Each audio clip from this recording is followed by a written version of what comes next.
Hello everyone, welcome back to my channel. ಸ್ನೇಹಿತರೆ, ಇವತ್ತಿನ ವಿಡಿಯೋದಲ್ಲಿ ನಾವೇನು ನೋಡ್ತೀವಿ ಅಂತ ಹೇಳಿದ್ರೆ ಸ್ಪೋಕನ್ ಇಂಗ್ಲೀಷ್ಗೆ ಬಹಳ ಮುಖ್ಯವಾಗಿ ಬೇಕಾಗಿರುವಂತಹ ಫ್ರೇಸಸ್ ವಿಚ್ ಮೀನ್ಸ್ ಪ್ಯಾಟರ್ನ್ಸ್. ಸೆಂಟೆನ್ಸ್ದು ಪ್ಯಾಟರ್ನ್ ಅಂದರೆ ನಾವು ಸೆಂಟೆನ್ಸ್ ಸ್ಟಾರ್ಟ್ ಮಾಡಬೇಕಾದ್ರೆ ಯಾವ ಥರ ಎಲ್ಲ ನಾವು ಸೆಂಟೆನ್ಸ್ ಸ್ಟಾರ್ಟ್ ಮಾಡ್ಬೋದು. ನಮ್ಮ ಒಪಿನಿಯನ್ಸ್ ಹೇಳಲಿಕ್ಕೆ, ನಮ್ಮ ಎಕ್ಸ್ಪ್ರೆಷನ್, ಒಟ್ಟು ನಮಗೆ ಏನು ಬೇಕು ಅಥವಾ ನಾವು ಏನು ಹೇಳಬೇಕು ಅಂತಿದ್ದೀವಿ ಅದನ್ನೆಲ್ಲ ಯಾವ ರೀತಿಯಲ್ಲಿ ನಾವು ಸೆಂಟೆನ್ಸನ್ನು ಸ್ಟಾರ್ಟ್ ಮಾಡ್ಬೋದು ಅದರದ್ದು ಪ್ಯಾಟರ್ನ್ಸನ್ನು ಕಲಿತಾ ಇದ್ದೀವಿ. ಸೊ ಇದರಲ್ಲಿ ಸುಮಾರು ನೋಡಿ ನಾನೊಂದು 100-150 ಪ್ಯಾಟರ್ನ್ಸನ್ನು ನಾನು ನಿಮಗೆ ರೆಡಿ ಮಾಡಿದ್ದೀನಿ. ಎಲ್ಲದನ್ನು ಒಂದೇ ವಿಡಿಯೋದಲ್ಲಿ ಮಾಡೋದು ಕಷ್ಟ ಆಗುತ್ತೆ, ನಿಮಗೂ ಬೋರ್ ಆಗುತ್ತೆ. ಸೊ ನಾನು ಹಂತವಾಗಿ ಡೈಲಿ ಒಂದು 5 ಪ್ಯಾಟರ್ನ್ಸ್ ಇಲ್ಲಾಂದರೆ 10 ಪ್ಯಾಟರ್ನ್ಸನ್ನು ನೀವು ಕಲಿತಾ ಹೋದರೆ ನಿಮ್ಮದು ಇಂಗ್ಲೀಷು ಸೂಪರ್ ಆಗುತ್ತೆ. ಅಂದರೆ apart from grammar. So grammar ಕಲಿಬೇಕು ಇಲ್ಲ ಅಂತಿಲ್ಲ. ಸೊ ಗ್ರಾಮರ್ ಮಾತ್ರ ಕಲಿತ್ರೆ ಸಾಕ? ಖಂಡಿತ ಇಲ್ಲ. ಸೊ ಗ್ರಾಮರ್ ಜೊತೆಗೆ ನಮಗೆ ಈ ಥರ ಪ್ಯಾಟರ್ನ್ಸ್ ಕಲಿತಾ ಹೋಗಬೇಕು. ಆವಾಗ ಮಾತ್ರ ನಮಗೆ ಸ್ಪೋಕನ್ ಇಂಗ್ಲೀಷಲ್ಲಿ ಫ್ಲೂಯೆಂಟ್ ಆಗಿ ಮಾತಾಡಲಿಕ್ಕೆ ಅನುಕೂಲ ಆಗುತ್ತೆ. ಓಕೆ, ಸೊ ಇವತ್ತಿನ ಕ್ಲಾಸಲ್ಲಿ ನಾವೇನು ನೋಡ್ತೀವಿ ಅಂತ ಹೇಳಿದ್ರೆ 11ರಿಂದ ಪ್ಯಾಟರ್ನ್ ನಂಬರ್ 11 ಪ್ಯಾಟರ್ನ್ ನಂಬರ್ 11 ಈಗಾಗಲೇ ನಾನು 10 ಮಾಡಿದ್ದೀನಿ. 11ನೇ ಪ್ಯಾಟರ್ನಿಂದ ನೋಡಿ ನಿಮಗೆ 150 ಪ್ಲಸ್ 200 150ಕ್ಕೂ ಹೆಚ್ಚು ಜಾಸ್ತಿ ಪ್ಯಾಟರ್ನ್ಸ್ ಇರ್ತದೆ. ಎಲ್ಲ ಕಲಿತ್ರೆ ನೀವು ಫ್ಲೂಯೆಂಟ್ ಆಗಿ ಇಂಗ್ಲೀಷನ್ನು ಮಾತಾಡಲಿಕ್ಕೆ ನಿಮಗೆ ಅನುಕೂಲ ಆಗುತ್ತೆ. ರೈಟ್, ಸೊ ಇವತ್ತು 11ನೇ ಪ್ಯಾಟರ್ನಿಂದ ಸ್ಟಾರ್ಟ್ ಮಾಡೋಣ. ರೈಟ್, ನಮಸ್ಕಾರ ಸ್ನೇಹಿತರೆ, ನಾನು ನಿಮ್ಮ English trainer Anil Kumar. English adventures ಚಾನಲ್ಗೆ ಎಲ್ಲರಿಗೂ ಮತ್ತೊಮ್ಮೆ ಸುಸ್ವಾಗತ. ಸ್ನೇಹಿತರೆ, ನೀವು ಈ ಚಾನಲ್ಗೆ ಹೊಸಬರಾಗಿದ್ದರೆ ದಯವಿಟ್ಟು ಚಾನಲ್ನ ಸಬ್ಸ್ಕ್ರೈಬ್ ಮಾಡಿ, ಹಾಗೆ ಪಕ್ಕದಲ್ಲಿರೋ ಬೆಲ್ ಐಕಾನ್ ಕ್ಲಿಕ್ ಮಾಡಿ. ದಯವಿಟ್ಟು ಈ ವಿಡಿಯೋನ ಕೊನೆ ತನಕ ನೋಡಿ. ಹಾಗೆ ನಿಮಗೆ ಏನಾದರೂ ಡೌಟ್ ಇದ್ದರೆ ಕಾಮೆಂಟ್ ಸೆಕ್ಷನಲ್ಲಿ ಕಾಮೆಂಟ್ ಮಾಡಿ. ಹಾಗೆ ಈ ವಿಡಿಯೋನ ದಯವಿಟ್ಟು ಕೊನೆ ತನಕ ನೋಡಿ. ಇದು ಮಾತ್ರ ತುಂಬ ಮುಖ್ಯ, ಯಾಕೆಂದರೆ ನೀವು ಅರ್ಧಂಬರ್ಧ ನೋಡಿದ್ರೆ ನಿಮಗೆ ಏನು ಅರ್ಥ ಆಗೋದಿಲ್ಲ. ಆ್ಯಂಡ್ ಈ ವಿಡಿಯೋನ ದಯವಿಟ್ಟು ಎಲ್ಲರಿಗೂ ಶೇರ್ ಮಾಡಿ. ರೈಟ್, ಏನಾದ್ರು ಡೌಟ್ ಇದ್ದರೆ ಆಗಲೇ ಹೇಳಿದಾಗೆ please comment in the comment section below. Right, so without any further do let's dive into the video. Hi friends, ಇದೊಂದು ವಿಶೇಷ ಸೂಚನೆ. ನಮ್ಮಲ್ಲಿ ಇದೀಗ ಆನ್ಲೈನ್ ಸ್ಪೋಕನ್ ಇಂಗ್ಲೀಷ್ ಕೋರ್ಸ್ನ ಹೊಸ ಬ್ಯಾಚ್ ಶುರುವಾಗಿದೆ. ನೀವು ಇನ್ಮೇಲೆ ಎಲ್ಲೂ ಹೊರಗಡೆ ಹೋಗಿ ಇಂಗ್ಲೀಷ್ ಕಲಿಯುವ ಅವಶ್ಯಕತೆ ಇಲ್ಲ. ಮನೆಯಲ್ಲೇ ಕೂತ್ಕೊಂಡು ಯಾವುದೇ ಟೆನ್ಷನ್ ಇಲ್ಲದೆ, ಏನು ಮುಗಿದಿರಬಿಲ್ಲದೆ ಇಂಗ್ಲೀಷ್ ಮಾತಾಡೋದನ್ನು ಕಲಿಯಬಹುದು. ಸ್ನೇಹಿತರೆ, ಸ್ಪೋಕನ್ ಇಂಗ್ಲೀಷ್ ಮಾತ್ರ ಅಲ್ಲ, ನಿಮಗೆ ಇಂಗ್ಲೀಷ್ನ ಓದಲಿಕ್ಕೆ ಬರಲಿಕ್ಕೆ ಬರಲ್ಲ ಅಂತ ಇಟ್ಕೊಳ್ಳಿ. ಈಗ ಇಂಗ್ಲೀಷಲ್ಲಿ ನಿಮಗೆ ಓದಲಿಕ್ಕೆ ಬರಲಿಕ್ಕೆ ಬರಲ್ಲ, ಬರೀ ನಿಮಗೆ ABCD ಮಾತ್ರ ಗೊತ್ತು, ಅಥವಾ ABCD ಗೊತ್ತಿಲ್ಲ ಅಂತ ಇಟ್ಕೊಳ್ಳಿ. ಸೊ ABCD ಗೊತ್ತಿಲ್ಲ ಅಂತ ಬರಲ್ಲ, ನಾವು ನಿಮಗೆ ಇಂಗ್ಲೀಷ್ನ ಬೇಸಿಕ್ಕಿಂದನೇ ಓದಲಿಕ್ಕೆ ಮತ್ತು ಬರಲಿಕ್ಕೆ ಸಹ ಹೇಳ್ಕೊಡ್ತೀವಿ. ಅದು ಅಲ್ಲದೆ ನೀವು ಒಂದು ವೇಳೆ ಕನ್ನಡ ಬರಲ್ಲ ಅಂತ ಇಟ್ಕೊಳ್ಳಿ, ಕನ್ನಡನೂ ಹೇಳ್ಕೊಟ್ಟು ಕನ್ನಡದಿಂದ ಇಂಗ್ಲೀಷ್ನ ಹೇಗೆ ಓದೋದು, ಕನ್ನಡನೂ ನಾವು ಹೇಳ್ಕೊಟ್ಟು ಅದರ ಮೂಲಕ ಇಂಗ್ಲೀಷ್ನ ಹೇಗೆ ಕಲಿಯೋದು ಅನ್ನೋದನ್ನು ನಾವು ಈ ಕೋರ್ಸಲ್ಲಿ ಇನ್ಕ್ಲೂಡ್ ಮಾಡಿದ್ದೀವಿ. ಸ್ನೇಹಿತರೆ, ಈ ಕೋರ್ಸನ್ನು ಚಿಕ್ಕ ಮಕ್ಕಳನ್ನು ಹೊರತುಪಡಿಸಿ ಬೇರೆ ಯಾರು ಬೇಕಾದರೂ ಈ ಕೋರ್ಸ್ಗೆ ಜಾಯ್ನ್ ಆಗಬಹುದು. ನೀವು ಕೆಲಸಕ್ಕೆ ಹೋಗಿರ್ಬೋದು, ಮನೆಯಲ್ಲಿ ಇರ್ಬೋದು, ಅಥವಾ ನೀವು ಯಾವುದೋ ಒಂದು ಬಿಸ್ನೆಸ್ ಮಾಡ್ತಾ ಇರ್ಬೋದು. ಓಕೆ, ಸೊ ಯಾರು ಬೇಕಾದರೂ ಈ ಕೋರ್ಸ್ನ ಜಾಯ್ನ್ ಆಗಬಹುದು. ಹಾಗಾದರೆ ಸ್ನೇಹಿತರೆ, ತಡ ಯಾಕೆ? ಈ ಸ್ಪೋಕನ್ ಇಂಗ್ಲೀಷ್ ಕೋರ್ಸ್ ಮತ್ತು English basic reading and writing ಕೋರ್ಸ್ನ ಜಾಯ್ನ್ ಆಗಬೇಕು ಅಂತ ಆಸಕ್ತಿ ಇರೋರು ಈ ಕೂಡಲೇ ನಿಮ್ಮ ಫೋನ್ ತೆಗೆದುಕೊಳ್ಳಿ, ಹಾಗೂ ಇಲ್ಲಿ ಬರ್ತಿರುವಂತಹ ನಂಬರ್ಗೆ ಅಥವಾ ಕೆಳಗಡೆ ಬರ್ತಾ ಇರುವಂತಹ ನಂಬರ್ಗೆ ನೀವು ಕರೆ ಮಾಡತಕ್ಕದ್ದು, ಅಥವಾ ವಾಟ್ಸ್ಆ್ಯಪ್ನಲ್ಲಿ ಸಂಪರ್ಕಿಸಿ ನಿಮ್ಮ ಹೆಸರನ್ನು ರಿಜಿಸ್ಟರ್ ಮಾಡ್ಕೊಳ್ಳಿ. ರೈಟ್, ಓಕೆ, ಸೊ ನಾನು ಈಗಾಗಲೇ ನೋಡಿ ನಿಮಗೆ 10 ಇದೆಲ್ಲ ಮಾಡಿದ್ದೀನಿ ನೋಡಿ. I am having trouble. So 10 already ನಾನು 2 ವೀಡಿಯೋಸ್ ಮಾಡಿದ್ದೀನಿ, ಅದರ ಲಿಂಕ್ ಬಂದು ಡಿಸ್ಕ್ರಿಪ್ಷನಲ್ಲಿ ಕೊಡ್ತೀನಿ, ಅದನ್ನು ನೋಡ್ಕೊಳ್ಳಿ. ಇವತ್ತು ನಾವು 11ನೇ ಸೊ ನಮಗಿದೇನಿದು ಸ್ಪೋಕನ್ ಇಂಗ್ಲೀಷ್ಗೆ ಬೇಕಾಗಿರುವಂತಹ ಬಹಳ ಮುಖ್ಯವಾದ ಸೆಂಟೆನ್ಸ್ ಪ್ಯಾಟರ್ನ್ಸ್. ಅಂದರೆ ನಾವು ಯಾವ ಥರ ಸ್ಟಾರ್ಟ್ ಮಾಡ್ಬೋದು ಸೆಂಟೆನ್ಸ್ಗಳನ್ನು ಅಂತ ನೋಡೋಣ. ಓಕೆ, ಸೊ 11th ಒನ್ ನೋಡಿ, do you mind if. So ಇಲ್ಲಿ ನಾವು 2 ಥರದ ಇದನ್ನು ಬಳಸಿದ್ವಿ ನೋಡಿ. Do you mind, okay, do you mind if I, do you mind if I. ಇದು ಸೆಂಟೆನ್ಸ್ದು ಪ್ಯಾಟರ್ನ್. ಅಂದರೆ ನಾವು ಈ ಥರ ಸ್ಟಾರ್ಟ್ ಮಾಡಬೇಕು sentence. Do you mind if I, ಮುಂದೆ ಏನು? So do you mind if I sit here, do you mind if I sit here. ನಾನು ಇಲ್ಲಿ ಕೂತ್ಕೊಳ್ಳೋದ್ರಿಂದ ನಿಮಗೇನಾದರೂ ತೊಂದರೆ ಇದೆಯಾ? ಸೊ ಯಾರೋ ಇದರಲ್ಲಿ ಪಾರ್ಕಲ್ಲಿ ಕೂತಿರ್ತಾರೆ ಅಂತ ಇಟ್ಕೊಳ್ಳಿ, ಒಬ್ಬರೇ ಕೂತಿರ್ತಾರೆ, ನೀವು ಅಲ್ಲಿ ಪಕ್ಕದಲ್ಲೂ ಕೂತ್ಕೋಬೇಕಾದ್ರೆ ನೀವು ಕೇಳಬೇಕಾಗಿರೋದು ಇದು, do you mind if I sit here. ನಾನು ಇಲ್ಲಿ ನಿಮ್ಮ ಪಕ್ಕದಲ್ಲಿ ಕೂತ್ಕೊಂಡ್ರೆ ನಿಮಗೇನಾದರೂ ತೊಂದರೆ ಆಗುತ್ತಾ? ಓಕೆ, ಸೊ ಇದು ಡು ಯು ಮೈಂಡ್. ನಾನು ಇಲ್ಲಿ ಕೂತ್ಕೊಂಡ್ರೆ ನಿಮಗೆ ತೊಂದರೆ ಇಲ್ವಾ ಅಥವಾ ಆಗುತ್ತಾ, 2 meaning. Do you mind if I sit here, do you mind, ನಿಮಗೇನಾದ್ರು ತೊಂದರೆ ಆಗುತ್ತಾ, ಏನಾದರೂ ಬೇಜಾರು ಮಾಡ್ಕೋತೀರಾ, ಅದರಿಂದ ನಿಮಗೇನಾದರೂ ಸಮಸ್ಯೆ ಇದೆಯಾ ಅನ್ನೋ ಮೀನಿಂಗ್ ಬರುತ್ತೆ ಡು ಯು ಮೈಂಡ್. ಇದರ ಕನ್ನಡದಲ್ಲಿ ನಾವು ಈ ಥರ ಏನು ಕೇಳೋದಿಲ್ಲ, ಬಹಳ ಎಲ್ಲೋ ತುಂಬ ಅಪರಿಚಿತ, ತುಂಬ ಮರ್ಯಾದೆ ಕೊಟ್ಟು ಕೇಳಬೇಕಾದ್ರೆ ನಾವು ಕೇಳ್ತೀವಿ ಅಲ್ವಾ? Right, so do you mind if I sit here. Okay, let's continue. So do you mind if I sit here ಆಯ್ತಲ್ವಾ? ಅದೇ ಥರ ನೋಡಿ, do you mind if I open the window, do you mind if I open the window. So ಇದನ್ನು ನಾವು is it okay ಅಂತಲೂ ಕೇಳ್ಬೋದು. But is it okay if I open the window, ನಾನು window open ಮಾಡಿದ್ರೆ ಓಕೆನಾ ಅಂತ ಕೇಳೋದು. But ನಿಮಗೇನಾದ್ರು ತೊಂದರೆ ಆಗುತ್ತಾ ಅಂತ ಕೇಳೋಕ್ಕೆ ನಾವು ಡು ಯು ಮೈಂಡ್ ಅಂತಲೇ ಕೇಳಬೇಕು. Do you mind if I open the window. Okay, next ನೋಡಿ, do you mind if I change the channel, do you mind if I change the channel. ಇದು ನೀವು ಮನೆಯಲ್ಲಿ ಎಲ್ಲರೂ ಒಟ್ಟಿಗೆ TV ನೋಡ್ತಾ ಇರ್ತೀರಾ, ಆವಾಗ ನಿಮಗೆ ಚಾನಲ್ ಚೇಂಜ್ ಮಾಡಬೇಕು. ಆವಾಗ ನೀವು ನಿಮ್ಮ ತಂದೆ ಹತ್ರನೋ ನಿಮ್ಮ ಪೇರೆಂಟ್ಸ್ ಹತ್ರ ನೀವು ಕೇಳಬೇಕಾದ್ರೆ ಮರ್ಯಾದೆ ಕೊಟ್ಟು, do you mind if I change the channel. Channel change ಮಾಡಿದ್ರೆ ನಿಮಗೇನಾದರೂ ತೊಂದರೆ ಆಗುತ್ತಾ? So let me change the channel, can I change the channel ಅಂತಲೂ ಕೇಳ್ಬೋದು. ಬಟ್ ಅದಕ್ಕಿಂತ ಸ್ವಲ್ಪ ಇನ್ನೂ ಚೆನ್ನಾಗಿ ಮರ್ಯಾದೆ ಜಾಸ್ತಿ ಕೊಟ್ಟು ಮಾತಾಡೋದಾದರೆ, so do you mind if I change the channel? Okay, ಅರ್ಥ ಆಯ್ತಲ್ಲ? Let's see the next one. So ನಾನು ಮೂರು ಎಕ್ಸ್ಪ್ಲೈನ್ ಮಾಡ್ತೀನಿ. You can go through all these. ನೀವು ಇದನ್ನು ಸ್ಕ್ರೀನ್ಶಾಟ್ ತೊಗೊಂಡು ಅಥವಾ ವಿಡಿಯೋ ಪ್ಲೇ ಆಗ್ತಿದ್ದಂಗೆ ಸ್ಕ್ರೀನ್ಶಾಟ್ ತೊಗೊಂಡು ಅದನ್ನು ನೀವು ಪ್ರಾಕ್ಟೀಸ್ ಮಾಡ್ಬೋದು. ಓಕೆ, ಸೊ ಸ್ಲೋ ಮಾಡಿಕೊಂಡು ಬೇಕಂದರೆ ನೀವು ಇದನ್ನು ಚೆಕ್ ಮಾಡ್ಕೊಳ್ಳಿ. ಸ್ಲೋ ಮಾಡಿ, ಪಾಸ್ ಮಾಡಿ. ಓಕೆ, ನೆಕ್ಸ್ಟ್ 12ನೇದು ನೋಡಿ. How long does it take to? How long does it take to? ಈ ಥರ ನೀವು ಸ್ಟಾರ್ಟ್ ಮಾಡಿದ್ರೆ ಸೆಂಟೆನ್ಸನ್ನು, how long does it take to, ಅದು ಎಷ್ಟು ಹೊತ್ತು ತಗೊಳ್ಳುತ್ತೆ ಯಾವುದಕ್ಕೆ? ನೋಡಿ, how long does it take to reach the airport? Okay, ನನಗೆ ಏರ್ಪೋರ್ಟಿಗೆ ಹೋಗಬೇಕು. How long does it take to reach the airport? Okay, how long does it take ಯಾವುದಕ್ಕೆ? To reach the airport. So ಇದು ಇಲ್ಲಿವರೆಗೆ ಒಂದು ಪ್ಯಾಟರ್ನ್ ಅದು. So how long does it take, ಎಷ್ಟೊತ್ತು ತಗೊಳ್ಳುತ್ತೆ ಯಾವುದಕ್ಕೆ? ಏರ್ಪೋರ್ಟಿಗೆ ಹೋಗಲಿಕ್ಕೆ. How long does it take, ಎಷ್ಟೊತ್ತು ತಗೊಳ್ಳುತ್ತೆ ಯಾವುದಕ್ಕೆ? ಸ್ಕೂಲಿಗೆ ಹೋಗಲಿಕ್ಕೆ, ಇಲ್ಲಿಂದ ದೂರ ಇದ್ದರೆ. Okay, how long does it take to cook the rice? Okay, ಅಕ್ಕಿ ಬೇಯಿಸಲಿಕ್ಕೆ ಎಷ್ಟೊತ್ತು ತಗೊಳ್ಳುತ್ತೆ? ಕಾಫಿ ಮಾಡಲಿಕ್ಕೆ ಎಷ್ಟೊತ್ತು ತಗೊಳ್ಳುತ್ತೆ? ಓಕೆ, ಸೊ ಈ ಥರ ಎಲ್ಲ ನಾವು ಕೇಳಬೇಕಾದ್ರೆ how long does it take ಅಂತಲೇ ಕೇಳಬೇಕು. ಓಕೆ, ನೆಕ್ಸ್ಟ್ ನೋಡಿ, how long does it take to learn swimming? How long does it take to learn swimming? Swimming ಕಲಿಯೋಕ್ಕೆ ಎಷ್ಟೊತ್ತಾಗುತ್ತೆ, ಎಷ್ಟು ಸಮಯ ತಗೊಳ್ಳುತ್ತೆ? ಓಕೆ, ಪ್ಯಾಟ್ರನ್ ಏನು? How long does it take. ಇದನ್ನು ನಾವು ಉಳಿದಿರೋ ವಿಷಯಗಳಿಗೆ ಕನೆಕ್ಟ್ ಮಾಡ್ತಾ ಹೋಗಬೇಕು. ಓಕೆ, ನೆಕ್ಸ್ಟ್ ನೋಡಿ, how long does it take to what? ಏನು, ಎಷ್ಟೊತ್ತು ತಗೊಳ್ಳುತ್ತೆ ಯಾವುದಕ್ಕೆ? To go to your house, ನಿಮ್ಮ ಮನೆಗೆ ಹೋಗೋಕ್ಕೆ ಎಷ್ಟೊತ್ತು ತಗೊಳ್ಳುತ್ತೆ ಇಲ್ಲಿಂದ? How long does it take to go to your house?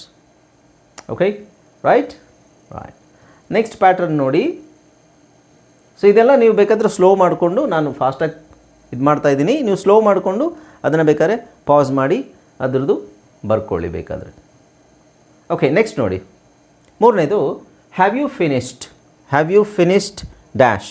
ನೀನು ಇದನ್ನು ಮುಗಿಸಿದೀಯಾ? Have you finished what? So have you finished your lunch? ನಿನ್ನ ಲಂಚನ್ನು ನೀನು ಮುಗಿಸಿದೀಯಾ ಅಂದರೆ have you finished your lunch? ನಿನ್ನ ಲಂಚು ಮುಗಿಸಿದೆಯಾ? ನಿಮ್ಮ ಊಟ ಎಲ್ಲ ಮುಗೀತಾ ನಿಮ್ಮದು? ನಿಮ್ಮ ಊಟ ಮುಗೀತಾ? Have you finished the homework? Have you finished the homework ಎಲ್ಲ ಮುಗಿಸಿದೀಯಾ ಅಥವಾ ಮುಗಿಸಿದ್ದೀರಾ ಎಲ್ಲ ಒಂದೇ. Have you finished reading the newspaper? Have you finished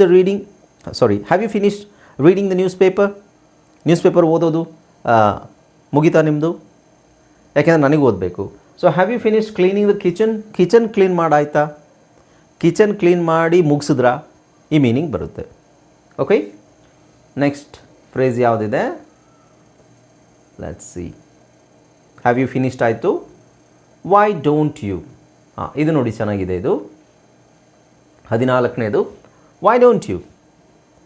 ನೀನು ಯಾಕೆ dash? Why don't you? So why don't you ಅಲ್ಲಿ ಏನು ಹೇಳ್ಬೋದು ನೋಡಿ. Why don't you take some rest? ಅದೆಷ್ಟೊತ್ತಿಂದ ಕೆಲಸ ಮಾಡ್ತಾ ಇದೆಯಾ, ಸ್ವಲ್ಪ ರೆಸ್ಟ್ ತೊಗೋಬೋದಲ್ವಾ? Why don't you take some rest? Okay, ನೀವು ಯಾಕೆ ಸ್ವಲ್ಪ ವಿಶ್ರಾಂತಿ ತಗೋಬಾರ್ದು? Why don't you ask the teacher? ನನಗೆ ಗೊತ್ತಿಲ್ಲ, ನೀನು ಯಾಕೆ ಟೀಚರ್ನ ಕೇಳಬಾರ್ದು? Why don't you ask the teacher? ಆಮೇಲೆ why don't you try this dress? Why don't you try this dress? ಈ ಡ್ರೆಸ್ ಚೆನ್ನಾಗಿದೆಯಲ್ಲ, ಇದನ್ನು ಯಾಕೆ ನೀನು ಹಾಕೋಬಾರ್ದು ಅಥವಾ ಇದನ್ನು ಯಾಕೆ ನೀನು ಟ್ರೈ ಮಾಡಬಾರ್ದು? ಸಿ, ವೈ ಡೋಂಟ್ ಯು ಅಂತಲೇ ಬರಬೇಕೆ ಹೊರತು ವೈ ಯು ಡೋಂಟ್ ಅಲ್ಲ. ಓಕೆ, ಸ್ಟ್ರಕ್ಚರ್ ನಾನು ಏನು ಕೊಟ್ಟಿರ್ತೀನಿ, ಸ್ಟ್ರಕ್ಚರಲ್ಲಿ ನಿಮಗೆ ಮೇನ್ ಸ್ಟ್ರಕ್ಚರ್ ಏನು ಕೊಟ್ಟಿರ್ತೀನಿ, ಐ ಮೀನ್ ದ ಪ್ಯಾಟರ್ನ್, ಅದನ್ನು ಅದೇ ಥರ ಬಳಸ್ಬೇಕು ನೋಡಿ. ಇಲ್ಲಿ ವೈ ಡೋಂಟ್ ಯು ಅಂತಲೇ ಕೇಳಬೇಕೆ ಹೊರತು ವೈ ಯು ಡೋಂಟ್ ಅಂತ ಕೇಳಬಾರ್ದು. That is wrong. Why you don't try this ಅಲ್ಲ, why don't you try this? Okay, so why don't you call your mother? ನಿಮ್ಮಮ್ಮನ ಯಾಕೆ ಕರಿಬಾರ್ದು ನೀನು? ಅರ್ಥ ಆಯ್ತಲ್ವಾ? ನೆಕ್ಸ್ಟು, ಸೊ ನೆಕ್ಸ್ಟ್ ಫ್ರೇಸ್ ಯಾವುದು ಅಂತ ನೋಡೋಣ. ಇದು ಕಾಮನ್ ಆಗಿ ಇದು ಗೊತ್ತಿರ್ಬೋದು ನಿಮಗೆ. So I don't have time to, ನನಗೆ ಟೈಮ್ ಇಲ್ಲ. ಯಾತಕ್ಕೆ? ಐ ಡೋಂಟ್ ಹ್ಯಾವ್ ಟು ಆದಮೇಲೆ ನಾವು ಉಳಿದಿರೋ ಫ್ರೇಸನ್ನು ಕನೆಕ್ಟ್ ಮಾಡೋದು. ಯಾಕೆ? I don't have time to ಮುಂದೆ ಏನು ಅನ್ನೋದು ಮುಖ್ಯ. I don't have time to talk now. ನನ್ನ ಹತ್ರ ಈಗ ಮಾತಾಡಲಿಕ್ಕೆ ಟೈಮ್ ಇಲ್ಲ. I don't have time to finish this. I don't have time to finish this. ಇದನ್ನು ಮುಗಿಸ್ಲಿಕ್ಕೆ ನನಗೆ ಟೈಮ್ ಇಲ್ಲ. I don't have time to watch T V. ನನಗೆ ಟಿ ವಿ ನೋಡೋಕ್ಕೆಲ್ಲ ಟೈಮ್ ಇಲ್ಲ. I am very busy. Okay. I don't have time to go to the market. ಮಾರ್ಕೆಟಿಗೆ ಹೋಗಲಿಕ್ಕೆಲ್ಲ ನನ್ನ ಹತ್ರ ಟೈಮ್ ಇಲ್ಲ. I am sorry. I don't have time to go to market. Okay. So I don't have time to cook a big meal. Okay. ಎಲ್ರಿಗೂ ತುಂಬ ಜನರಿಗೆ ಅಡುಗೆ ಮಾಡಲಿಕ್ಕೆ ಅಥವಾ ನನಗೆ ದೊಡ್ಡ ಅಡುಗೆ ಮಾಡೋಕ್ಕೆ ಸಮಯ ಇಲ್ಲ. ದೊಡ್ಡ ಅಡುಗೆ ಅಂದರೆ ತುಂಬ ಜನರಿಗೆ ಅಡುಗೆ. The 16th one is I am not able to. Okay. ಇದು ನಿಮಗೆ ಗೊತ್ತಿರ್ಬೋದು, but still I am not able to ಅಂದರೆ ಏನು? ಸಿ, ಆ್ಯಂಡ್ ಇದರಲ್ಲಿ ತುಂಬ ಜನ ಮಿಸ್ಟೇಕ್ ಮಾಡೋದು ಏನು ಅಂತ ಹೇಳಿದ್ರೆ, I am not able to ಅನ್ನೋದನ್ನು ಐ ಕಾಂಟ್ ಏಬಲ್ ಟು ಅಂತ ಹೇಳ್ತಾರೆ. ಐ ಕಾಂಟ್ ಏಬಲ್ ಟು ಈ ಥರ ಯಾರಾದರೂ ಬಳಸ್ತೀರಾ? ಇದನ್ನು ಇವತ್ತಿಂದ ನಿಲ್ಲಿಸ್ಬಿಡಿ. ಐ ಕಾಂಟ್ ಮತ್ತು ಏಬಲ್ ಎರಡೂ ಒಂದೇ ಆಗುತ್ತೆ. ಒಂದು ನೀವು ಐ ಕಾಂಟ್ ಹೇಳಬೇಕು, ಐ ಕಾಂಟ್ ಡೂ ದಿಸ್, ಅಥವಾ I am not able to do this. ಎರಡರಲ್ಲಿ ಯಾವ್ದಾದ್ರು ಒಂದು ಯೂಸ್ ಮಾಡಬೇಕು, ಎರಡನ್ನೂ ಒಟ್ಟಿಗೆ ಯೂಸ್ ಮಾಡಬೇಕು. ಓಕೆ. ಐ ಆಮ್ ನಾಟ್ ಅಥವಾ ಐ ಆಮ್ ಪಾಸಿಟಿವ್ ತೊಗೋಬೋದು. I am not able to hear you. So I am not able to hear. Phone ಮಾಡ್ತಾ ಯಾರೋ ಫೋನ್ ಮಾಡಿದಾಗ ನಿಮಗೆ I am sorry, I am not able to hear you. Could you please speak up? I can't hear you properly. Which is, I am not able to hear you. ನೀವು ಮಾತಾಡ್ತಿರೋದು ನನಗೆ ಕೇಳಿಸ್ತಿಲ್ಲ, ದಯವಿಟ್ಟು ಜೋರಾಗಿ ಮಾತಾಡ್ತೀರಾ. I am not able to hear you. Hear ಅಂದರೆ ಕೇಳಿಸ್ಕೊಳ್ಳುವುದು. Okay. Next, I am not able to open the jar. ಒಂದು ಜಾರ್ ಇದೆ, ಒಂದು ಬಾಟ್ಲಿ ಇದೆ, ಆ ಬಾಟ್ಲಿ ಓಪನ್ ಮಾಡಲಿಕ್ಕೆ ನನಗೆ ಆಗ್ತಾ ಇಲ್ಲ. I am not able to. See, and ಇಲ್ಲಿ ನಾಟ್ ತೆಗೆದ್ರೆ ಇದು ಪಾಸಿಟಿವ್ ಆಗುತ್ತೆ. I am able to open the jar. Okay. I'm able to hear you. Okay, ನೀವು ಮಾತಾಡ್ತಿರೋದು ನನಗೆ ಕೇಳಿಸ್ತಾ ಇದೆ. Yes, I am able to hear you. Okay, so ಅದು ಕೆಲವರು ಕೇಳ್ತಾರೆ ಫೋನಲ್ಲಿ, are you able to hear me? Or can you hear me? Yes, I can hear you. Or yes, I am able to hear you. Okay, so not ತೆಗೆದ್ರೆ ಅದು positive ಆಗುತ್ತೆ, not ಹಾಕಿದ್ರೆ negative ಆಗುತ್ತೆ. Okay. So you can use either, right? Okay, next ನೋಡಿ, I'm not able to find my keys. ನನಗೆ ನನ್ನ ಕೀಗಳು ಸಿಗ್ತಾ ಇಲ್ಲ. I am not able to find my keys. ನನಗೆ ಕೀಗಳು ಸಿಗ್ತಾ ಇಲ್ಲ. ಎಲ್ಲೋ ಹಾಕಿದ್ದೀನಿ, ಎಲ್ಲಿದೆ ಅಂತ ಗೊತ್ತಿಲ್ಲ. I am not able to find my keys. Okay. Right. I am not able to understand this. ನನಗೆ ಇದು ಅರ್ಥ ಮಾಡ್ಕೊಳ್ಳೋಕ್ಕೆ ಆಗ್ತಾ ಇಲ್ಲ. ಐ ಆಮ್ ನಾಟ್ ಏಬಲ್ ಅಂದರೆ ನಮ್ಮ ಎಬಿಲಿಟಿ. ಸೊ ಎಬಿಲಿಟಿ ಸಮರ್ಥರಾಗಿರುವುದು. I am not able. So ಅದನ್ನು ಕನ್ನಡದಲ್ಲಿ ಎಕ್ಸಾಕ್ಟ್ ಟ್ರಾನ್ಸ್ಲೇಷನ್ ಬೇಕು ಅಂತ ಹೇಳಿದ್ರೆ, I am not able to understand this. ಇದು ನನಗೆ ಅರ್ಥವಾಗ್ತಿಲ್ಲ, ಆಡು ಭಾಷೆಯಲ್ಲಿ ಹೇಳುವಂಥದ್ದು. ಇದನ್ನು ಅರ್ಥ ಮಾಡಿಕೊಳ್ಳಲು ನಾನು ಅಸಮರ್ಥನಾಗಿದ್ದೇನೆ ಅಂತ ನಾವು ಹಂಗೆ ಹೇಳಬೇಕಾಗುತ್ತೆ, ಎಕ್ಸಾಕ್ಟ್ ಟ್ರಾನ್ಸ್ಲೇಷನ್ ಹೇಳಬೇಕಾದ್ರೆ. You got that? Okay. Right. Next let's move on to 17th one. ಗಮನ ಇರಲಿ, ಇದು 17th one. ಇದರ ಹಿಂದಿನ ವೀಡಿಯೋಸ್ ಎಲ್ಲ ನೋಡಿ. ಹಿಂದಿನ ವೀಡಿಯೋಸ್ ನೋಡ್ತಾ ಬಂದರೆ ನೀವು ಕಂಟಿನ್ಯೂಸ್ ಆಗಿ ಪ್ರಾಕ್ಟೀಸ್ ಮಾಡಿದ್ರೆ ಈಸಿಯಾಗಿ ನಿಮಗೆ ಇಂಗ್ಲೀಷಲ್ಲಿ ಮಾತಾಡಲಿಕ್ಕೆ ಸ್ಟ್ರಕ್ ಆಗೋದಿಲ್ಲ ಸ್ಟಾರ್ಟ್ ಮಾಡಲಿಕ್ಕೆ. ಓಕೆ. ನಾವು there is no point in ಅಂತ ಯೂಸ್ ಮಾಡ್ತೀವಿ. ಎಲ್ಲಿ? ಇದು ಆಲ್ರೆಡಿ ನಿಮಗೆ ಗೊತ್ತಿರುತ್ತೆ. ಸೊ ಹೀಗೆ ಮಾತಾಡೋದ್ರಲ್ಲಿ ಏನು ಉಪಯೋಗ ಇಲ್ಲ, ಏನು ಪಾಯಿಂಟ್ ಇಲ್ಲ. So there is no point in crying now. Okay. ಈಗ ಅಳೋದ್ರಲ್ಲಿ ಏನೂ ಪ್ರಯೋಜನ ಇಲ್ಲ. There is no point in crying now. ಈಗ ಅಳೋದ್ರಲ್ಲಿ ಏನೂ ಪ್ರಯೋಜನ ಇಲ್ಲ. ಈಗ ಅತ್ತೇನು ಮಾಡೋದು? ಅದೆಲ್ಲ ಮೊದಲೇ ಮಾಡಬೇಕಿತ್ತು. ಈಗ ಅತ್ತೇನು ಮಾಡೋದು? There is no point.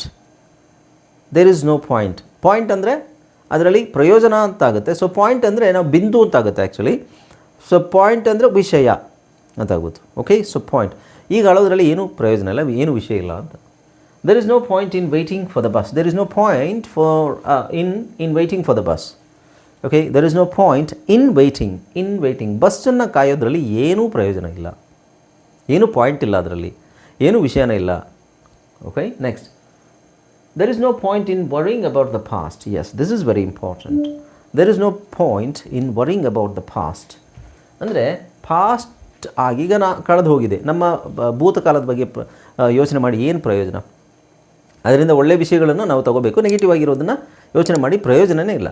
So there is no point in worrying ಚಿಂತೆ ಮಾಡುವುದರಲ್ಲಿ about the past ಬಗ್ಗೆ. ಅಂದರೆ ನಮ್ಮ ಹಳೆ ವಿಷಯದ ಬಗ್ಗೆ, ಆಗಿ ಹೋಗಿರೋದ್ರ ಬಗ್ಗೆ, ಹಳೆ ವಿಷಯದ ಬಗ್ಗೆ ನಾವು ಯೋಚನೆ ಮಾಡಿ ಏನೂ ಪ್ರಯೋಜನ ಇಲ್ಲ. Okay, there is no point in arguing with them. ಅವರ ಹತ್ರ ವಾದ ಮಾಡೋದ್ರಲ್ಲಿ ಏನೂ ಪ್ರಯೋಜನ ಇಲ್ಲ. There is no point in arguing. ಇಲ್ಲಿ ನೋಡಿ, arguing, worrying, buying, this is very important. ಇದನ್ನು ಕರೆಕ್ಟಾಗಿ ಯೂಸ್ ಮಾಡಬೇಕು ನೀವು. ಈ ING ಬಿಟ್ಬಿಟ್ರೆ it doesn't make any sense. There is no point in buy a new phone, it doesn't make any sense. Okay, so ING ಕರೆಕ್ಟಾಗಿ use ಮಾಡಬೇಕು. ಅದು ಎಲ್ಲಿ ಗ್ರಾಮ್ಯಾಟಿಕಲಾಗಿ ಎಲ್ಲೆಲ್ಲಿ ಏನೇನು ಯೂಸ್ ಮಾಡಬೇಕು ಅದನ್ನು ಕರೆಕ್ಟಾಗಿ ಯೂಸ್ ಮಾಡಲೇಬೇಕು. Okay, next 18th one, it's not easy to. It's not easy to. Okay, so ಇದರಲ್ಲಿ ಇಲ್ಲಿ ನೋಡಿ, it's not easy to learn a new language. It's not easy to learn a new language. ಅಲ್ಲಿ easy ಅನ್ನೋದನ್ನು ನಾವು difficult ಅಂತಲೂ ಹಾಕ್ಬೋದು, ಅಂದರೆ ನಮ್ಮ ಅನುಕೂಲಕ್ಕೆ ತಕ್ಕಂತೆ. It's not easy to, it's not difficult to. Okay, it's not difficult to learn a new language ಅಂದರೆ it's not difficult to learn a new language. ಇಲ್ಲಿ ನಾಟ್ ಅಂತ ಇರೋದ್ರಿಂದ, ಸೊ ಹೊಸ ಭಾಷೆ ಕಲಿಯೋದಕ್ಕೆ ಅಷ್ಟೇನು ಅಂತಲ್ಲ, ಹೊಸ ಭಾಷೆ ಕಲಿಯೋದಕ್ಕೆ ಕಷ್ಟ ಇಲ್ಲ ಅಂತ ಅರ್ಥ.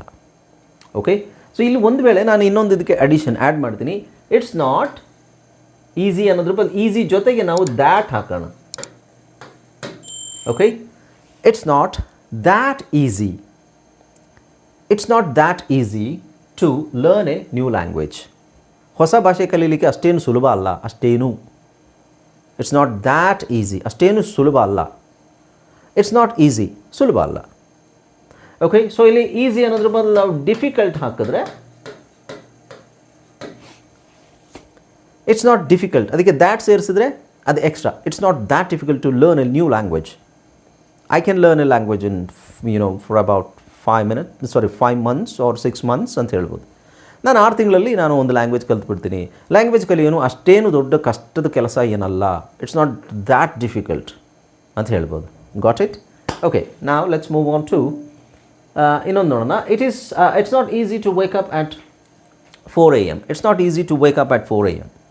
ಓಕೆ, 4 ಗಂಟೆಗೆ ಎದ್ದೇಳೋದು ಸ್ವಲ್ಪ ಕಷ್ಟ ಇರುವಂಥದ್ದೇ, ಅಷ್ಟು ಈಸಿ ಏನಲ್ಲ ಅಂತ. Okay, right. It's not easy to manage kids alone. ಮಕ್ಕಳನ್ನು ಒಬ್ಬಳೇ ನಿಭಾಯಿಸೋದು ಸುಲಭವಲ್ಲ. ಒಬ್ಬನೇ ಅಥವಾ ಒಬ್ಬರೇ ಅಂತ ಹೇಳ್ಬೋದು. It's not easy to manage kids alone, ಒಬ್ಬರೇ. ಓಕೆ, ಮಕ್ಕಳನ್ನು ಒಬ್ಬರೇ ನಿಭಾಯಿಸೋದು ಅಷ್ಟೇನು ಸುಲಭ ಅಲ್ಲ, ಅಷ್ಟೇನು ಅಂದರೆ ನಾವು ದ್ಯಾಟ್ ಹಾಕಬೇಕು, ಸುಲಭ ಅಲ್ಲ. ಅರ್ಥ ಆಯ್ತಲ್ವಾ? Okay, let's move on. Okay, ಬೇಕಾದರೆ ಇದನ್ನೆಲ್ಲ ನಾನು ವೀಡಿಯೋ ನೋಡಿ ನಿಮಗೆ ಫಾಸ್ಟಾಗಿ ಹೋಗುತ್ತಲ್ಲ, ಸ್ಲೋ ಮಾಡಿಕೊಂಡು ವೀಡಿಯೋನ ಇದನ್ನೆಲ್ಲ ಬೇಕಾದರೆ ಬರ್ಕೊಳ್ಳಿ, ಓದ್ರಿ. ಓಕೆ, ಹಾಂ, next I am thinking of ಅಂತ ಫ್ರೇಸ್ ಬರುತ್ತೆ. I am thinking of. Okay, so I am thinking of dash. So I am thinking of ಏನು, ನಾನು ಯಾವುದ್ರ ಬಗ್ಗೆನೂ ಯೋಚನೆ ಮಾಡ್ತಾ ಇದ್ದೀನಿ. ಯಾವುದ್ರ ಬಗ್ಗೆ? I am thinking of buying a new phone. So ಎಲ್ಲದು ನೀವು ಕರೆಕ್ಟಾಗಿ ಇದು ಮಾಡ್ಕೊಳ್ಳಿ. ಯಾವುದನ್ನು ಎಲ್ಲಿ ING ಎಲ್ಲಿ ಬರುತ್ತೆ ಅದನ್ನೆಲ್ಲ ಕರೆಕ್ಟಾಗಿ ಯೂಸ್ ಮಾಡಬೇಕು. ಟು ಎಲ್ಲಿ ಹಾಕಬೇಕು, ING ಎಲ್ಲಿ ಹಾಕಬೇಕು. So I am thinking of buying. I am thinking to ಅಲ್ಲ, I am thinking of buying. I am thinking of buying a new sari or I am thinking of buying a new shirt. Okay, so I am thinking of ಅಂದ್ರೇನು, ನಾನು ಹೊಸ ಸ್ಯಾರಿ ತಗೊಳ್ಳೋದ್ರ ಬಗ್ಗೆ ಯೋಚನೆ ಮಾಡ್ತಾಯಿದ್ದೀನಿ, ಅಥವಾ of ಬಗ್ಗೆ ಖರೀದಿ ಮಾಡುವ ಬಗ್ಗೆ, ನಾನು ಹೊಸ ಸಾರಿ ಪರ್ಚೇಸ್ ಮಾಡೋದ್ರ ಬಗ್ಗೆ ಯೋಚನೆ ಮಾಡ್ತಾಯಿದ್ದೀನಿ. I am thinking of buying a new phone. ಹೊಸ ಫೋನ್ ತಗೊಳ್ಳೋದ್ರ ಬಗ್ಗೆ ಯೋಚನೆ ಮಾಡ್ತಾಯಿದ್ದೀನಿ. I am thinking of visiting my parents. ನಮ್ಮ ಪೇರೆಂಟ್ಸನ್ನು ವಿಸಿಟ್ ಮಾಡೋದ್ರ ಬಗ್ಗೆ ನಾನು ಯೋಚನೆ ಮಾಡ್ತಾಯಿದ್ದೀನಿ. ಓಕೆ, ನಮ್ಮ ಪೇರೆಂಟ್ಸನ್ನು ಹೋಗಿ ನೋಡ್ಕೊಂಡು ಬರೋದ್ರ ಬಗ್ಗೆ ನಾನು ಯೋಚನೆ ಮಾಡ್ತಾಯಿದ್ದೀನಿ. I am thinking of making biryani for lunch. ನಾನು ಲಂಚ್ಗೆ ಬಿರಿಯಾನಿ ಮಾಡೋದ್ರ ಬಗ್ಗೆ ಯೋಚನೆ ಮಾಡ್ತಾಯಿದ್ದೀನಿ. So I am thinking of ಯಾವುದ್ರ ಬಗ್ಗೆ ಮತ್ತು ಏನು, making, visiting, buying, joining. So ಇದೆಲ್ಲ ಕರೆಕ್ಟಾಗಿ ನಿಮಗೆ ಯೂಸ್ ಮಾಡೋಕ್ಕೆ ಬರಬೇಕು. ಬರೀ ಐ ಆಮ್ ಥಿಂಕಿಂಗ್ ಅಂತ ಬರೆಯೋದಲ್ಲ, I am thinking of use ಮಾಡಿದ್ರೆ joining. I am thinking of joining. I am thinking of reading. I am thinking of going. I am thinking of visiting. These things are very important. Okay, ನಿಮಗೆ I am thinking of ಗೊತ್ತು, ಆದರೆ ಮುಂದೆ ಏನು join ಅಂತ I am thinking of join ಅಲ್ಲ, I am thinking of joining. ಕ್ಲಾಸಿಗೆ ಸೇರಬೇಕು. So ಇಲ್ಲಿ ಕನ್ನಡದಲ್ಲಿ ಎರಡು ಥರ ಹೇಳ್ಬೋದು ಇದನ್ನು. ನಾನು ಯೋಗ ಕ್ಲಾಸಿಗೆ ಸೇರಬೇಕು ಅಂತ ಯೋಚನೆ ಮಾಡ್ತಿದ್ದೀನಿ ಅಂದರೆ ಅದರ ಬಗ್ಗೆ, ಯೋಗ ಕ್ಲಾಸ್ ಜಾಯ್ನ್ ಆಗುವುದರ ಬಗ್ಗೆ ನಾನು ಯೋಚನೆ ಮಾಡ್ತಾಯಿದ್ದೀನಿ ಅನ್ನೋದು ಕರೆಕ್ಟ್ ಎಕ್ಸಾಕ್ಟ್ ಮೀನಿಂಗ್ ಬರುತ್ತೆ. ಬಟ್ ನಾವು ಕಾಮನಾಗಿ ಮಾತಾಡೋದು ಹೀಗೆ ಅಲ್ವಾ? Okay, right. ನೆಕ್ಸ್ಟು, ಓಕೆ, ನಾನು ಇದನ್ನು ಸ್ಕ್ರೋಲ್ ಮಾಡ್ತಾ ಇರೋದು ಯಾಕೆ ಅಂದರೆ ನೀವು ಜಸ್ಟ್ ಅದನ್ನು ಬೇಕಾದರೆ ಸ್ಲೋ ಮಾಡಿ ಪಾಸ್ ಮಾಡಿ ಇದನ್ನು ಬರ್ಕೋಬೋದು, ಅಥವಾ ನೀವು ವಿಡಿಯೋ ಮೂಲಕನೇ ಹಾಗೆ ವಿಡಿಯೋನ ಪದೇ ಪದೇ ಪ್ಲೇ ಮಾಡಿ ಇದನ್ನು ಕಲ್ತ್ಕೊಳ್ಳಿ. Next, I have decided to fifth ಈ ವಿಡಿಯೋದಲ್ಲಿ ನಿಮಗೆ last phrase I have decided to. So decided to ನಾವು ಹೆಂಗೆ ಯೂಸ್ ಮಾಡ್ತೀವಿ? I have decided to learn English. Okay, I have decided to learn English. ಇಲ್ಲಿ ಡಿಸೈಡೆಡ್ ಆದಮೇಲೆ ಟು ಬಳಸ್ತೀವಿ ನಾವು, ಟು ಆದಮೇಲೆ ಲರ್ನ್ ಬಳಸಬೇಕು, ಲರ್ನಿಂಗ್ ಬಳಸಬಾರ್ದು. I have decided to learn English. I have decided to learn any other language, French. I have decided to learn Spanish, or I have decided to learn guitar. I have decided to learn piano, something like that. ನಾನು English ಕಲಿಯೋಕ್ಕೆ ನಿರ್ಧರಿಸಿದ್ದೇನೆ ಅಂತ ಹೇಳಲ್ಲ, decide ಮಾಡಿದ್ದೀನಿ, ನಿರ್ಧಾರ ಮಾಡಿದ್ದೀನಿ ಅಂತಲೂ ಹೇಳ್ಬೋದು, right? I have decided to go on a diet. See, go on something, ಇದು ಫ್ರೇಸಲ್ ವರ್ಬ್. ಇದು go on something phrasal verb ಈಗ ಸದ್ಯಕ್ಕೆ ಬೇಕಾಗಲ್ಲ, ನೆಕ್ಸ್ಟ್ ಲೆವೆಲಿಗೆ ನೋಡೋಣ.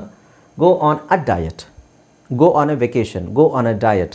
ಸೊ ಗೋ ಆನ್ ಆದಮೇಲೆ ಯಾವ್ದು ಬಳಸಬೇಕು ಅನ್ನೋದು ಸಪ್ರೇಟಾಗಿರುತ್ತೆ ಅದು. So I have decided I have ಅಂದರೆ ನಾನು ಐವ್ ಅಂತ ಶಾರ್ಟಾಗಿ ಹೇಳ್ತೀನಿ. I have decided to go on a diet ಅಂದರೆ ನಾನು ತುಂಬ ದಪ್ಪ ಇದ್ದೀನಿ, ನಾನು ಡಯಟ್ ಫಾಲೋ ಮಾಡಬೇಕು ಅನ್ನೋದ್ರ ಬಗ್ಗೆ ಡಿಸೈಡ್ ಮಾಡಿದ್ದೀನಿ. I have decided. ಗೋ ಅಂದರೆ ಹೋಗುವುದು ಅಂತ, ಬಟ್ ಗೋ ಆನ್ ಅಂದರೆ ಇಟ್ಸ್ ಸಮಥಿಂಗ್ ಡಿಫ್ರೆಂಟ್. ಓಕೆ, ನಾನು ಡಯಟ್ ಮಾಡೋಕ್ಕೆ ನಿರ್ಧರಿಸಿದ್ದೀನಿ ಅಂತ ಅರ್ಥ. ಮಾಡೋಕ್ಕೆ go on a diet. Go on a diet ಅಂದರೆ ಡಯಟಿನಲ್ಲಿ ಇರುವುದು ಅಂತ ಅರ್ಥ. Be on a diet or go on a diet. Okay, right. I have decided to wake up early. ನಾನು ಬೆಳಗ್ಗೆ ಬೇಗ ಎದ್ದೇಳೋಕ್ಕೆ ಡಿಸೈಡ್ ಮಾಡಿದ್ದೀನಿ. I have decided. So phrases ಏನು ಬಂತು ನಿಮಗೆ ಇವತ್ತು ನಾನು ಹೇಳ್ಕೊಟ್ಟಿದ್ದು? I have decided, next I am thinking of, next I am thinking of ಆಯಿತು. It's not easy. ಈಸಿಗೆ ನೀವು ದ್ಯಾಟ್ ಈಸಿ ಅಂತ ತೋರಿಸ್ಬೋದು, ಅಥವಾ ಇಟ್ಸ್ ನಾಟ್ ಡಿಫಿಕಲ್ಟಿಗೆ ಇಟ್ಸ್ ನಾಟ್ ದ್ಯಾಟ್ ಡಿಫಿಕಲ್ಟ್ ಅಂತಲೂ ಹೇಳ್ಬೋದು. ಓಕೆ, ಫ್ರೈಸ್ ಚೇಂಜ್ ಮಾಡ್ಬೋದು. ಆಮೇಲೆ there is no point in. ಆಮೇಲೆ ಲಾಸ್ಟ್ ಒನ್ ಯಾವುದು? I mean the first one, I am not able to. Okay, ಇವಿಷ್ಟು ನೀವು ಇವತ್ತು ಕಲ್ತಿದ್ದೀರಾ, ರೈಟ್? ಇದನ್ನು ಕರೆಕ್ಟಾಗಿ ಪ್ರಾಕ್ಟೀಸ್ ಮಾಡಿ ಬರೀರಿ. ನೀವು ಯೋಚನೆ ಮಾಡಿ, ನೀವು ಎಷ್ಟು ಕಲ್ತಿದ್ದೀರಾ? ಇವತ್ತು 5 ಕಲ್ತ್ರೆ ನಿಮಗೆ ಅಟ್ಲೀಸ್ಟ್ ನೆನಪಲ್ಲಿರಬೇಕು, ಒಂದು 3 ಆದರೂ ನೆನಪಲ್ಲಿರಬೇಕು. 3 ನೆನಪಲ್ಲಿದ್ದರೆ ಸೆಂಟೆನ್ಸ್ ಆಟೋಮೆಟಿಕ್ಕಾಗಿ ಬರುತ್ತೆ ನಿಮಗೆ. Okay, practice is very important. Okay, ವಿಡಿಯೋನ ಪದೇ ಪದೇ ಪ್ಲೇ ಮಾಡಿ, ವಿಡಿಯೋನ ಪಾಸ್ ಮಾಡಿ, ಬರೀ ಇಂಗ್ಲೀಷಲ್ಲಿರೋ ಸೆಂಟೆನ್ಸ್ ನಾನು ಇದಕ್ಕೆ ಟೆಸ್ಟು ಮಾಡ್ತೀನಿ ಮುಂದೆ, ಅಂದರೆ ನಾನು ಕನ್ನಡದಲ್ಲಿ ಕೊಡ್ತೀನಿ, ಅದನ್ನು ಇಂಗ್ಲೀಷಲ್ಲಿ ಗೆಸ್ ಮಾಡಿ ನೀವು ಹೇಳಬೇಕು. ನೆಕ್ಸ್ಟ್ ಒಂದು 3-4 ವೀಡಿಯೋಸ್ ಆದಮೇಲೆ ನಾನು ನಿಮಗೆ ಟೆಸ್ಟ್ ಪ್ರಿಪೇರ್ ಮಾಡ್ತೀನಿ. Okay, create. Right, I hope you enjoyed this video. ಈ ವಿಡಿಯೋ ಇಷ್ಟವಾಗಿದೆ ಅಂತ ಅಂದ್ಕೊಂಡಿದ್ದೀನಿ. ಇಷ್ಟವಾದರೆ ಒಂದು ಲೈಕನ್ನು ಕೊಡಿ, ಇಷ್ಟವಾಗದಿದ್ದರೆ ಒಂದು ಲೈಕ್ ಕೊಡಿ, ಶೇರ್ ಮಾಡಿ ಇದನ್ನು, ಅದೇ ನಿಮ್ಮ ಪ್ರೋತ್ಸಾಹ. ಆ್ಯಂಡ್ ನೀವು ಹೊಸಬರಾಗಿದ್ದರೆ ದಯವಿಟ್ಟು ಚಾನಲ್ನ ಸಬ್ಸ್ಕ್ರೈಬ್ ಮಾಡ್ಕೊಳ್ಳಿ, ಹಾಗೆ ಬೆಲ್ ಐಕನ್ ಕ್ಲಿಕ್ ಮಾಡಿ. ಹಾಗೆಯೇ ನಮ್ಮ ಹೊಸ ಕೋರ್ಸ್ ಸ್ಪೋಕನ್ ಇಂಗ್ಲೀಷ್ ಕೋರ್ಸ್ ಮತ್ತು ಇಂಗ್ಲೀಷ್ ರೀಡಿಂಗ್ ರೈಟಿಂಗ್ ಕೋರ್ಸ್, ನಿಮ್ಮಲ್ಲಿ ಯಾರಿಗಾದರೂ ಇಂಗ್ಲೀಷ್ ಓದೋದು ಮತ್ತು ಬರೆಯೋದು ಸಮಸ್ಯೆ ಇದ್ದರೆ ಹೊಸ ಕೋರ್ಸ್ ಸ್ಟಾರ್ಟ್ ಆಗ್ತಾಯಿದೆ, ಅದಕ್ಕೆ ಬೇಕಾದರೆ ನೀವು ಜಾಯ್ನ್ ಆಗ್ಬೋದು, ಆರ್ ಸ್ಪೋಕನ್ ಇಂಗ್ಲೀಷಿಗೆ ಜಾಯ್ನ್ ಆಗ್ಬೋದು. ಸೊ ಕೆಳಗಡೆ ಕೊಟ್ಟಿರೋ ನಂಬರ್ಗೆ ನೀವು ಕಾಲ್ ಮಾಡಿ updates tilkoli. Okay, so thank you so much for watching this video. I hope you enjoyed this video, and like, comment, share, right? So keep watching my videos until my next video uploads. Bye bye, take care. Yes, this is Anil Kumar signing off. Adan helak marte.